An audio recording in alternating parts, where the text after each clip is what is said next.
say. First of all, man, I was gonna say a lot of shit on Twitter. I had to delete some tweets. We got eyes watching and shit. But anyway, I am a very irritated Bears fan. Yesterday, of course, we all know the Bears lost 20-19 to the fucking Green Bay Packers. And honestly, if it wasn't the Packers, I don't think I'd give a shit. And I told Bang that I was gonna stop cussing as much because we're trying to open up other opportunities for the show. But that shit just not gonna happen in this particular rant. After this rant, I'll go to that. But Bears lost 20-19 off a blocked kick. Now, I personally didn't think there was any flag that should have been thrown. I know a couple people talked about that. Eberflus himself talked about it. They broke it down on Pat McAfee today, and Pat McAfee and them said it should have been a flag call. I didn't see anything, but hey, even if there was, that's beside the fucking point. That could have all been avoided. That's not, it's like when I was screaming holding on that Hail Mary, right? Then they're not gonna call that then those type of play. But I was drunk and I couldn't believe what the fuck happened. So I had to find something to blame. I'm mad at Ryan Poles. I'm mad at Ryan Poles because of what we're going through again. This is year 3 of Ryan Poles. This is year 3 of the rebuild. And as you can see from just our neighbors, not that far, the Detroit Lions, they're in year 3 of their rebuild. And these niggas is looking like runaway Super Bowl favorites right now. If you hire the right coach, if you have the right infrastructure in the front office, you have the right ownership. You know what I'm saying? Right owners. Let's not forget that, because the owner of the Lions is the daughter of the original owner. She's come in, she's changed the whole shit. Brad Holmes, the GM, he's been, right next to Dan Campbell and building this winner up. And they went from being a very competitive team in that first year, knocking the Packers out of their opportunity to get to the playoffs. It was Aaron Rodgers' last game as a Packer. Next year, well, really, really good. Won the division for the first time since 1992 and made it all the way to the NFC Championship game. And if you want to keep it a buck, they should have won the NFC Championship game. They should have went to the Super Bowl and played the Chiefs, but Dan Campbell thought it was Madden. And as much as Dan Campbell fucked that up, I got to give him some credit because Dan Campbell still sticks to what he does, and that's being aggressive. You might win some, you might lose some, but he stays at it. And then now this year, what 9-1, 8-1, 9-1, something like that. They're looking like the favorite to win the whole damn thing, not just win the NFC, but to win the whole damn thing after what they did to really everybody, the way they find different ways to win. So it sounds like I'm giving them a lot of love, but that's what a rebuild looks like. Not when you come in 2 years ago and you strip it all the way down, and with a quarterback who you didn't draft, and then you tell them, hey, go fend for yourself. And then year 2, okay, here, we're going to give you a little bit more, but we also need you to play perfect football. And then you get rid of him and you get a new guy who we all said, I think everybody who has some sense knew that Justin Fields was going to be gone last year. I believe when Justin got injured in the Viking game? I think it was the Viking game he got injured. I was like, yeah, I believe he cooked his chances to stay because he wasn't able to stay healthy to even defend that spot of him playing. But you draft Caleb and you don't get rid of the guy that you should have got rid of. I saw so many Bears fans last night talking about Jim Harbaugh. I think it was shout out David Hall. David Hall tweeted that it was a swing and miss for Ryan Poles not getting Jim Harbaugh. It wasn't a swing and miss. He didn't even get the bat off his shoulders. He didn't even swing. You have to have a at bat to swing and miss. He just didn't call Jim Harbaugh. You remember the press conference? Jim is the coach of Michigan. I haven't been in contact with him. Now there's rumors about what happened. We all know the more prevalent rumor is that Kevin Warren don't like that nigga. And I don't know if y'all watched The Last Dance, but y'all ain't got to like nobody to win championships. I don't know if you've seen any major championship team. A lot of them don't like each other. Shaq and Kobe came to blows multiple times. You know what I'm saying? Like, you don't have to like each other to win championships. Well, we're seeing more and more from the Patriots dynasty. Bill Belichick and Robert Kraft weren't fond of each other.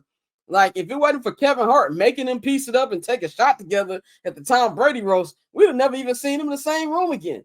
But what did they do? They won 6 championships. They had 20 years of dominance. We've seen this in so many other franchises across sports. You don't have to like people to work with them. Now, I'm not saying that you don't have to want to like them. Of course, you want to like people you work with, but it's all about winning. You know, Michael Jordan wanted to strangle Jerry Cross, but Jerry Cross didn't get rid of him to the end till they got 6. You know what I'm saying? And so that to me is annoying. And yesterday was the first time I've ever heard George McCaskey get booed. Now, granted, George McCaskey don't show himself to the at the games that much for fans to boo him in the first place. But doing the Devin Hester Hall of Fame induction thing at halftime, which I thought was really nice thing. Shout out to Devin. He got booed. This fan base is fed the fuck up. I tweeted right before they're about to attempt a kick. There's no way this fan base can deal with a block or a missed kick right after we just dealt with the Hail Mary. I'm tired of hearing, what this fan base deserves. I'm tired of people texting me and other Bears fans. Oh, well, look, it happened for the Cubs, or, you fell before you other shit. Shut the fuck up. Like, I don't want to hear none of that. If there's anybody who's been patient, that's why if you watch the footage of Matt Eberflus interview, I had to keep everything in me from laughing at him when he said, tough times don't last, tough people do. There's nobody tougher than Bears fans. We've been watching this bullshit for our entire life, no matter what age you are. It doesn't really even matter at this point. The Bears, stop calling this a rivalry too, by the way. I don't want to hear no Green Bay sucks. I don't want to hear none of that stuff. I don't want to hear none of that from the fan base. It's not a rivalry. They don't look at this team as rivals. That stadium, which was cracking, I give them that. It was half Packer fans. They don't have no respect for Soldier Field. They don't have no respect for the Bears. They come in, they kick their feet up on the couch, drink your juice you got in the refrigerator, and turn your damn channel on your TV and tell you to do something. That's what the Green Bay Packers do. I can guarantee you there wasn't a Packer on that field who thought they were going to lose that game. Jordan Love ran onto the field and celebrated like, got him again. And this is only his 3rd game going against these niggas. You know what I'm saying? Like, they know that some way. Remember, it used to be Lions go Lion. Now it's Bears going Bears. That's really what it's come down to. The Bears have lost 11 in a row. 11 in a row to the Green Bay Packers. That is the largest win streak between any two teams in NFL history. They have lost 29 of their last 31. And here's a damning stat right here. Since 1992, I'm 36 years old. I was born in 1988. It was a long time. I was 4 years old in 1992. So since 1992 to now, the record is 52 wins for the Green Bay Packers and 15 for the Chicago Bears. That is embarrassing. How do you, as an owner, as anybody, and we always hear about how much they take the Packer game serious. I can't tell. And if you're Ryan Poles, you should be sick to your stomach, because your first thing you said in your first interview, press conference, we're going to take the North and never give it back. All right, you ain't taking shit. You ain't even been 500 in the North yet. Like, what are we talking about? I know y'all have tradition. We don't want to fire coaches mid-season. I've been in a lot of locker rooms in my 4 years covering this team, and I don't think I've heard one as quiet as one I was in yesterday. Dejected players. Montez Sweat looked like he saw somebody get killed in front of him. Jalen Johnson stayed on the field for like 10 minutes after the game was over. Before we even got let into the locker room, it was mass players leaving the locker room, probably going to do whatever rich niggas do, and you could just hear the silence in there. We talked about this in the pre-show. That team is not going to give the effort they gave last night. That shit's done. So to me, you just got to get rid of them. They're not going to. They're going to continue to do this for the next 7 weeks. This is not like we've got 2-3 games left. Just get through these next 2 weeks. You have 7 games left. That's damn near 2 months. The season don't end until like January 4th or 5th, depending on what day they book that game.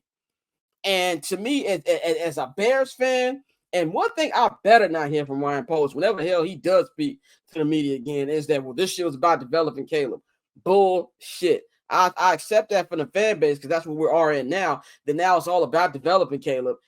This was about winning. That's why you went out there and gave him a 4th rounder for a veteran wide receiver in Keenan Allen. That's why you went out there and traded for a Montez Sweat. That's why you went out there and you paid Jalen Johnson. You did all these things.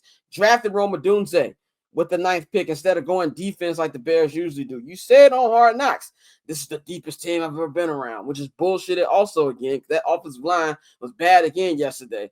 Only had 3 sacks, but it should have been more than that. But thank God Caleb decided to use his feet.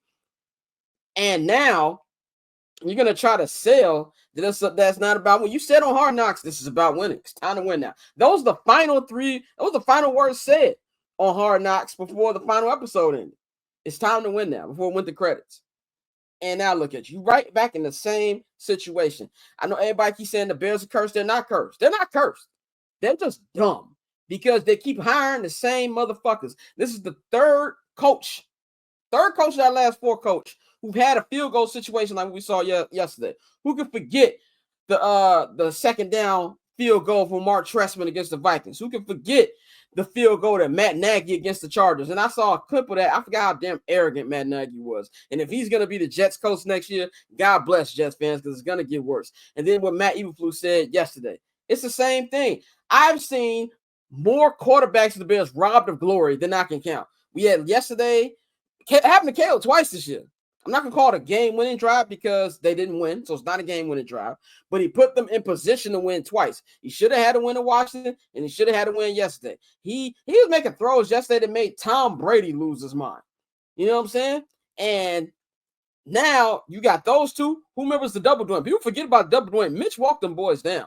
Mitch and Allen Robinson got them in position to win, and they didn't do it.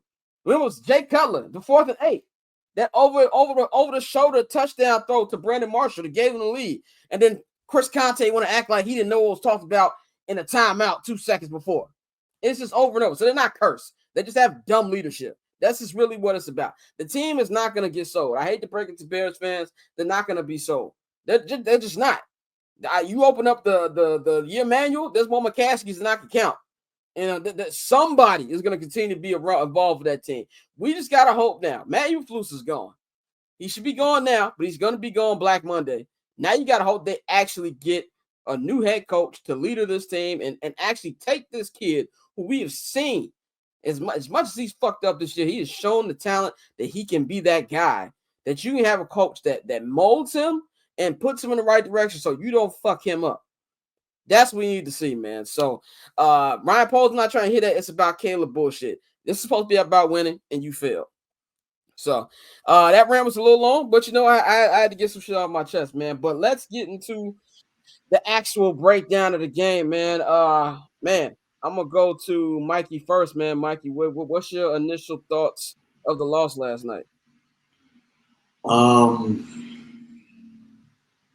I mean, the first thing I had said to my boys when we were watching the game and the blocked field goal was missed, the only thing I could say was of course this field goal would be blocked, of course, because why wouldn't it? Why wouldn't it be? We're Bears fans. It's the Chicago Bears. Why do we deserve anything? And that's just how I kind of felt. I was dejected for that first 2 minutes, and then I was like, all right, on to the next, because once you go through the Hail Mary loss, everything else, how any other way, terrible form of losing is just extra, extra salt being poured into the wound. As we go back to the beginning of the game, I really was encouraged with the way the offense had played. 19 points isn't going to cut it, though. You look back at the scores yesterday, 19 points only wins you one game, on the slate. And that was just, beating the Steelers and the Ravens because they only scored 18 points. But I thought that the offense played efficient.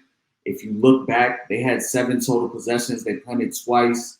And these drives were long, 11 play, 10 play, 12 play, 8 plays. We had long, sustained drives. You win the time of possession battle, 36 minutes to 23. You win the third down battle. You win the takeaway battle by getting the 1 interception. Everything that could possibly happen for a team to win was there, except the fact that on the very last play, the coaching reared its ugly head. The execution from the players reared their ugly head, and we're back here.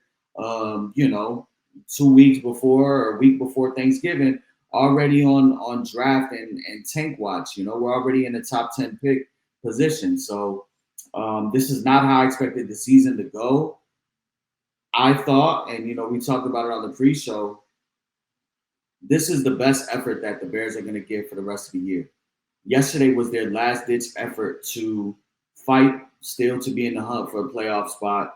You had a lot of noise around the building with the Thomas Brown elevation due to the Shane Waldron firing, all of the noise going on, with Flus and everything being magnified. Shout out to Mike Greenberg, Greeny, not letting up, not getting his foot off of Flus's ass and the McCaskey family's ass for continuously putting rookie quarterbacks in this position. So I felt they were going to come out and give a valiant effort. They finally scored in the first quarter, albeit a field goal. They finally got on the board there.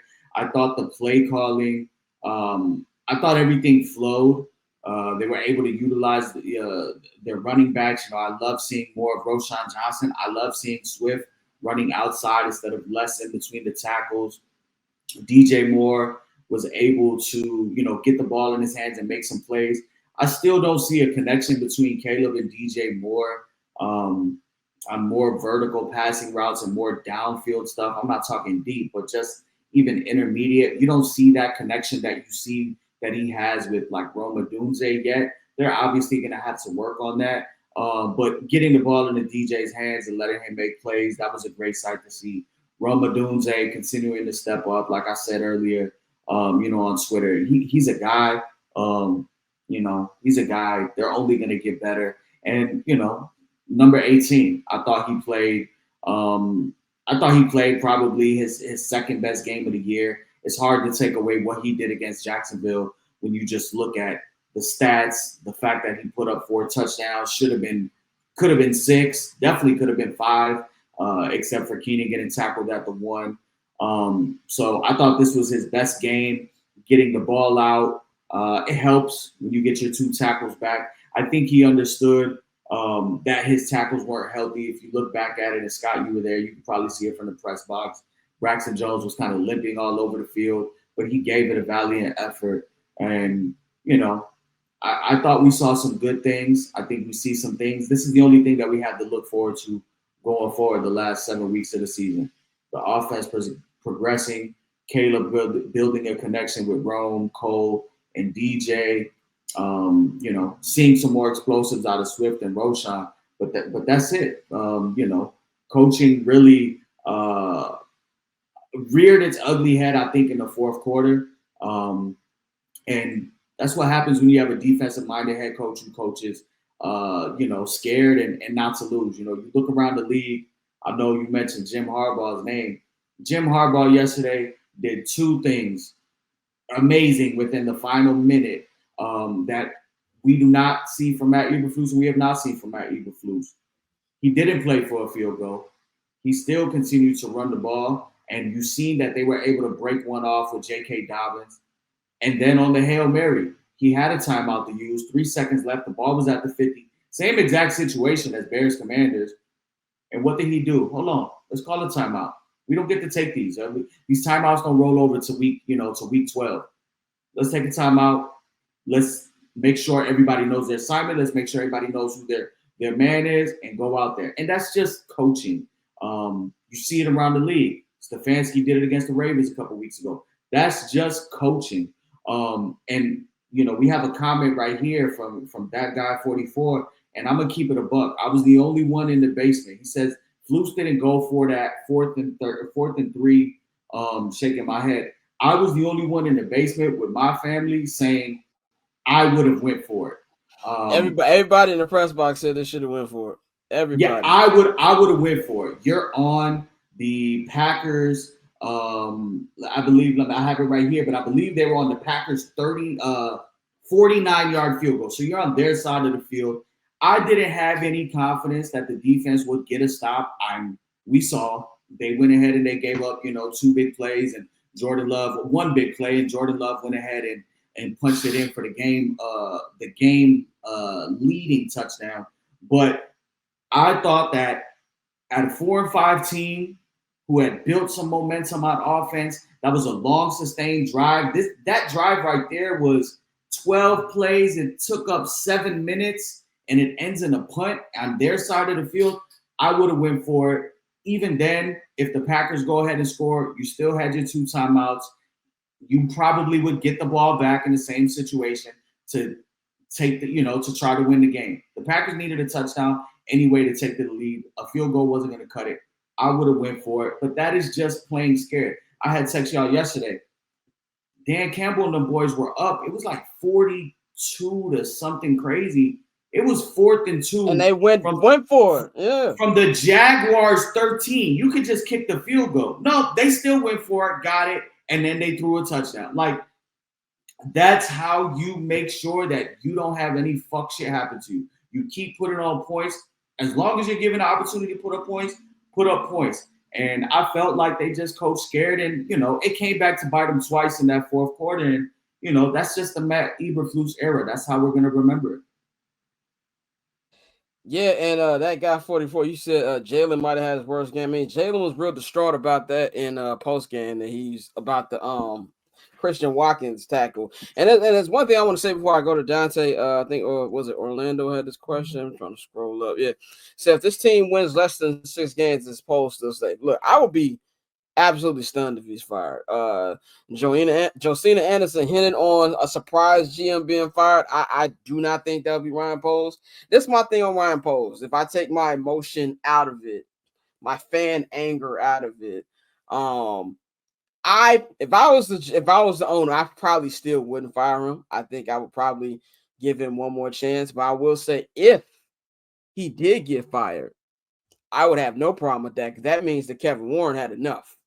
And then that shows me a little bit more about Kevin Warren, which I know nothing about Kevin Warren outside he's been trying to get the stadium for 400 fucking years, it feels like. And now he's trying to get the South Loop lot. Like, dude, you got all this land in Arlington. Just get it done. But no, I would be actually kind of shocked if Ryan Poles got fired. Dante, what's your take? Look, you had a more enjoyable time watching the game than we did.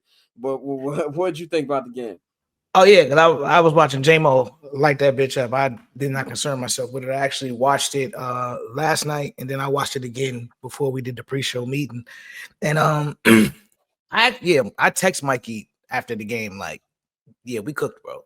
Like, I feel like the effort is probably gonna fall off a cliff. I mean, obviously they still professionals and they got pride, but at the same time, I think the idea, did Flus lose the team is a certainty. Like, there needs to be a change, and you need to break that tradition and actually let him go before the season ends.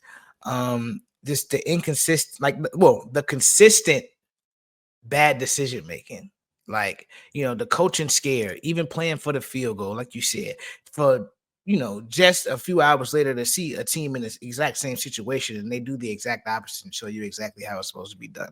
And it's like, come on, bro. How many years do you need to see this? How many chances do you give the man? As far as the offense, I was really I enjoy what I saw. I would have liked to see them cash in more. I think that's something that we've obviously talked about all season. But one thing with Thomas Brown, we did see a lot of pre-snap motion.